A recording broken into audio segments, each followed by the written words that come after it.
Hey guys, welcome back. I am in such a good mood. I just recorded like the funnest video that I've done in stats all year. It was a ton of fun. And I might have said a certain word that I had to bleep out. Yes, it happened. But I bleeped it out, so it never happened. And I plead the fifth. I'll neither confirm nor deny.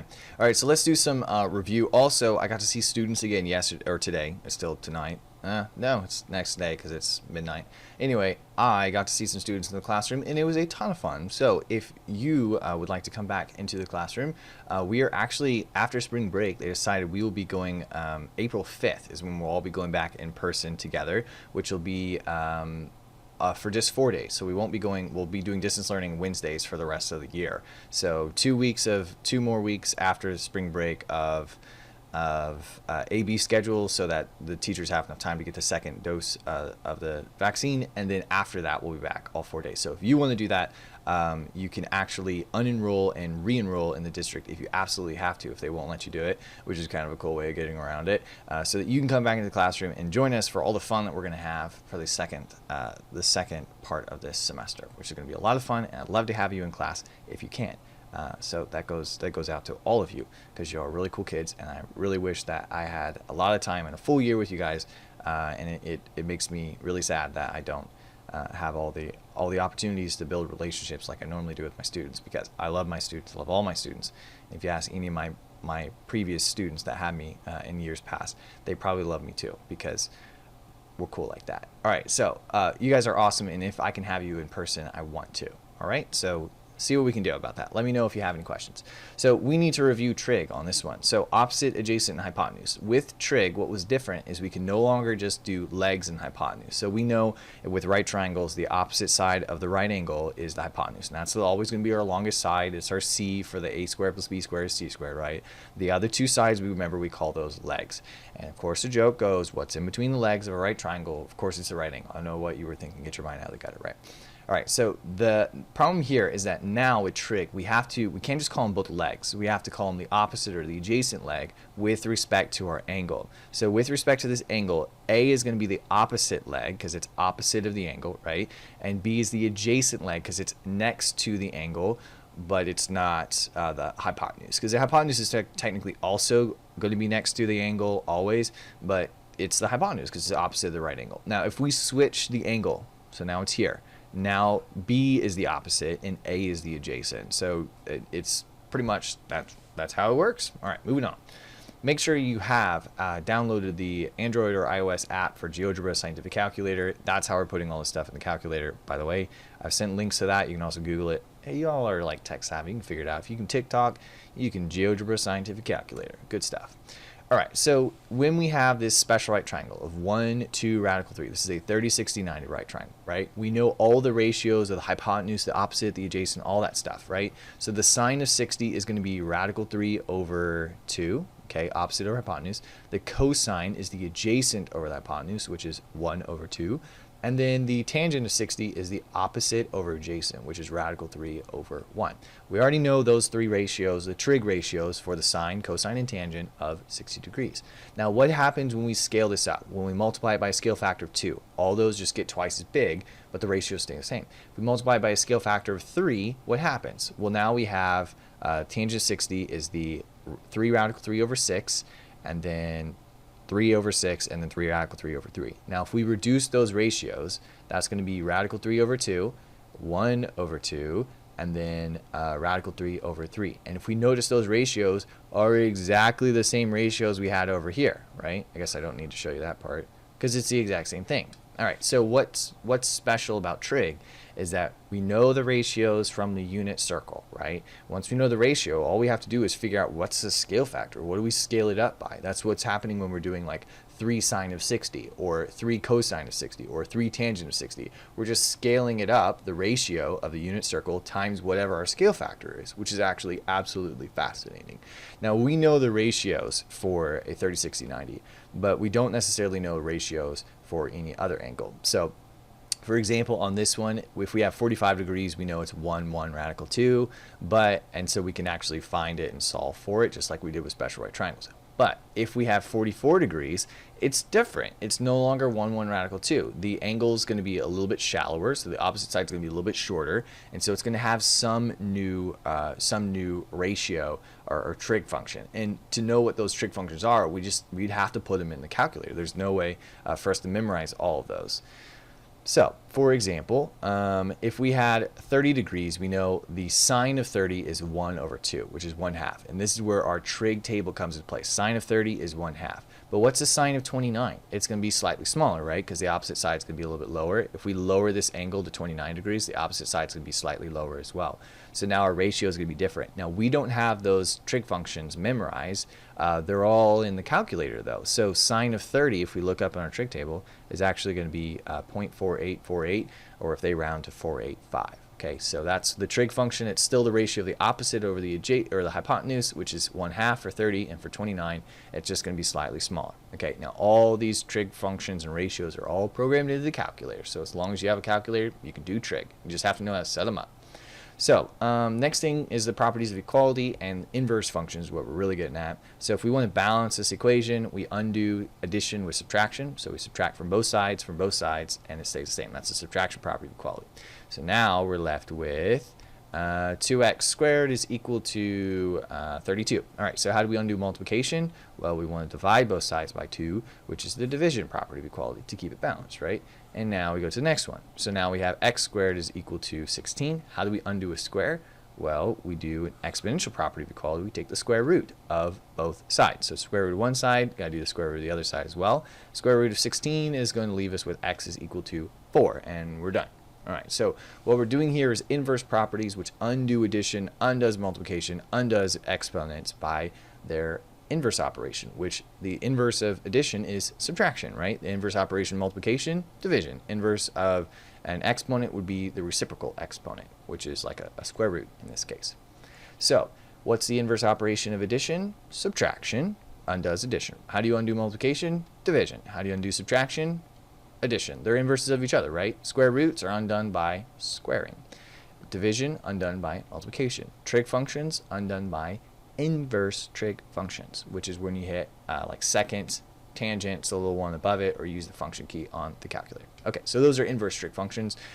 Inverses are typically denoted to the -1 power. So like if you have x to the -1 power, that's the inverse of that function. Or like if we have f of x to the -1 power, that'd be the inverse function. So if we have a tangent function, ooh, that was ugly. Then the inverse is going to be tangent to the -1 power, because it's the reciprocal, because anything to the -1 power is the 1 over that value, and so it's basically the inverse function.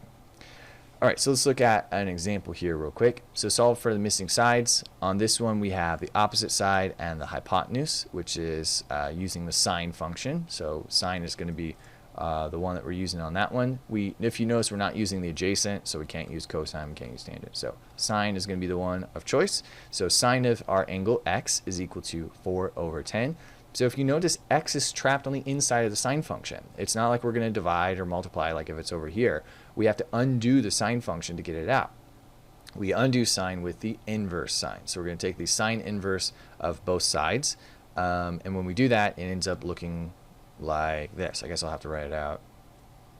All right, so we have the sine inverse of 4 over 10, and now we're ready to put that in the calculator. Just let me pull up the calculator real quick. All right, so whenever I pull it up, I'm going to go to the function key, and then you see the inverse sine, and we're going to do the inverse sine. I'm going to put it in as a fraction, as 4 over 10, and that's going to give us an angle of 23.58 if we round. So we set up all trig functions exactly the same, and then once we set them up, you'll notice the x's are either going to be in the denominator, the x's in the numerator, or the x is stuck with the tangent function. And depending on where the x is, we solve the trig function with 3 different ways. We either multiply, we divide, or we use the inverse function. So on this case, we have the opposite and the adjacent, so tangent of 62, our angle is 5 over x. When x is on the bottom, if you remember, we have our shortcut. We just switch the order of those two. So we just do 5 divided by tangent of 62. So I can show that here by just switching the order of those two. Now you can't really do that on your page, so all you have to do is set it up like here, and then just show that you're switching the two, and then put it in the calculator. To show you how to put that in the calculator, we're going to do 5 divided by tangent 62. So I'm going to put it in as a fraction, And the numerator, I'm going to do 5. And the denominator, I'm going to do tangent of 62, which is going to give us 2.35 if we round, and it'll be 36 or 66. Okay, then if we notice that the x is in the numerator, then we undo the division by multiplying by both sides 5. So we put that in the calculator, 5 sine of 62. So that should be pretty simple. So we do 5 sine of 62, which would give us 4.41. And then if x is trapped on the inside of a trig function, we undo the trig function with the inverse of it. So we would end up taking the tangent inverse of both sides. So we end up, the tangent inverse undoes tangent, which leaves us with the tangent inverse of 5 over 5, which is 1, which should be 45 degrees, right? So put that in the calculator. We go to function, second, which would be the inverse tangent of 1, or I'll put it in as a fraction as 5 divided by 5, because that's how it's shown, which is 45 degrees. All right, so that's pretty much it. We set up all trig functions the same way using SOHCAHTOA. Sine is the opposite, the ratio of the opposite over the hypotenuse side. Cosine is the ratio of the adjacent leg over the hypotenuse, and tangent is the ratio of the opposite leg over the adjacent leg. And then once you set them up, if the x is in the bottom, we switch them and we end up dividing, right? If x is in the numerator, then we multiply the denominator on both sides, easy one. And then if x is trapped on the inside of the trig function, we undo it with the inverse trig function. All right, so let's go ahead and start the assignment, breezing through this really fast. So on this one, if you notice, we're solving for the angle, so we're going to use an inverse trig function, right? But let's set it up the same way anyway. So label our sides with respect to our angle. Obviously, that's the hypotenuse. It's opposite of our biggest angle. And then this is the opposite leg because it's opposite of our angle. So which trig function relates to the opposite and the hypotenuse? That's going to be our sine function. So we have sine of our angle x is going to be equal to the opposite over hypotenuse, SOH, right? Opposite over hypotenuse, which is 24 over 29. Now, x is trapped on the inside of the sine function, so I have to use the inverse sine function to undo it. If I do the sine inverse of one side, I got to do the same thing on the other side to keep it balanced. All right, so the inverse sine undoes the sine function, leaving us with just the x is equal to the sine inverse of 24 over 29. So we're ready to put that in the calculator. So to get to the sine inverse, I'm going to do the function button here, and then inverse sine, and then as a fraction, 24 over 29, which is an angle of 55.85, which is on your answer bank, so you go ahead and cross it out as you go. All right, so that's what we put in the calculator. All right, number 5. So kind of cool, we got our boat and our submarine, 30-degree angle of depression looking down, right? We want to find out how deep the submarine is if the as the crow flies distance here is 46 meters. Now that's our hypotenuse length. This is our opposite length. So we're using sine again, opposite and hypotenuse. So the sine of 30 degrees is equal to x over 46. And then we want to undo the 46 by multiplying both sides by 46. So just put it in the calculator just like that. So we're going to have 46 sine of 30, which is half, right? Sine of 30 is 1/2. Okay. So 46 sine of 30, which is 23 degrees, or sorry, 23 meters, which is on our answer bank, so we know we did it right. Number 9. What a cool photo. If a worker pushes a wheelbarrow up a 20-foot ramp with an angle of elevation of 8 degrees, then how high is the end of the ramp? So if the length of the ramp is 20 feet, the angle of elevation is going to be 8 degrees, so that's this angle here. How high is the ramp? So how high is the end of the ramp, which is basically asking what's the length of x here. Well, we've got the opposite side, we've got the hypotenuse, so we're using sine again. Sine of our angle 8 is equal to x over 20, and then we multiply both sides by 20. So just like we did on the last one, just kind of a word problem example this time. So we have 20 sine of 8, which is going to be 2.78, which is on our answer bank, so we know we did it right. All right, next one, number 11. Derek took his little sister to the park to fly a kite. This is actually kind of cool because you could actually do this if you went outside and fly a kite. Derek's kite formed an angle of elevation of 35 degrees. So Derek has the 35-degree angle of elevation, and the length of Derek's string was 200 feet. So 200-foot long hypotenuse here.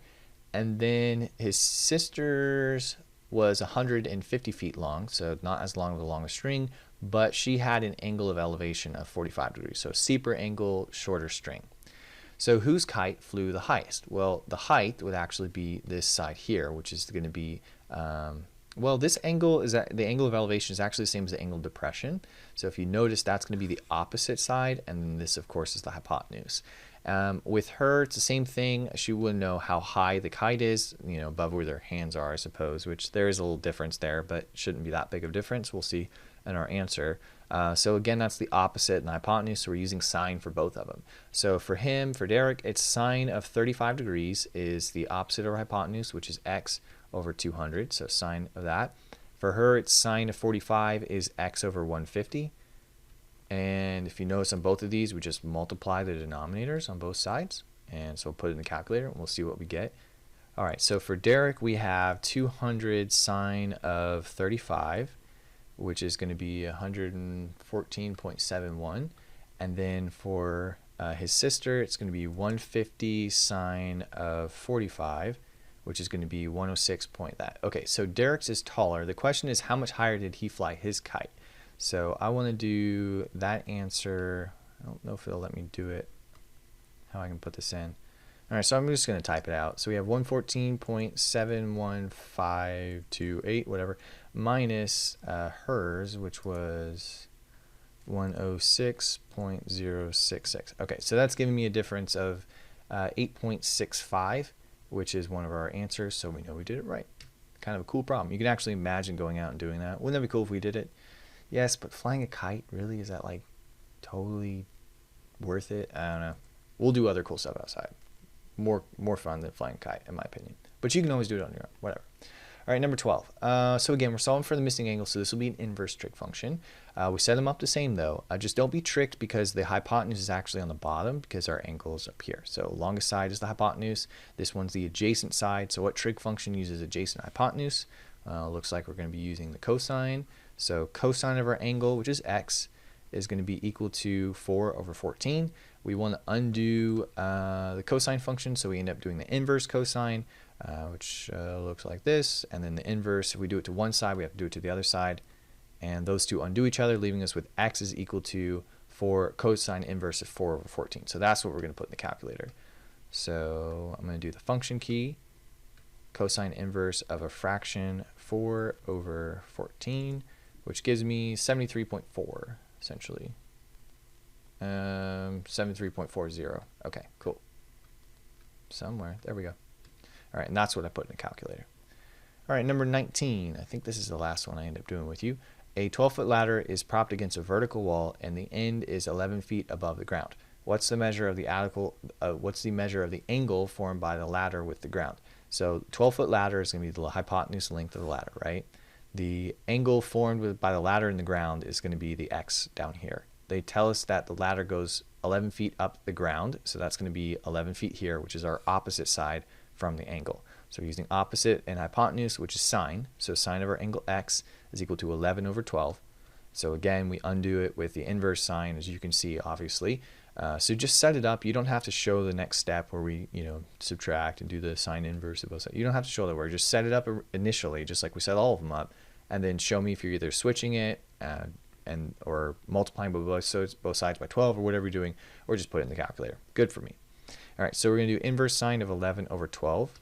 So that's going to be the function key, sine inverse of a fraction, 11 divided by 12, which is 66.44. All right, which is one of our answers on the answer bank, so we know we did it right. All right, so that's the last one I'm going to do with you. Let me know if you have any questions with trig. We will be taking the test next week in class on either Monday or on Thursday. So we'll do it the first day back. That way we can play and do the fun activity and game without having any stress because we're done when we come back. So let me know if you guys have any questions. I'll see you guys later. I'm really looking forward to having all of you guys back in the same class. It's going to be crazy. It's going to be fun. We're going to be able to go outside and do all kinds of fun stuff. And 2020 and 2021 can't stop us. And even hurricanes and other stuff can't stop us. We can't stop, won't stop. We're going to have fun. I promise. That's my goal. Bye-bye.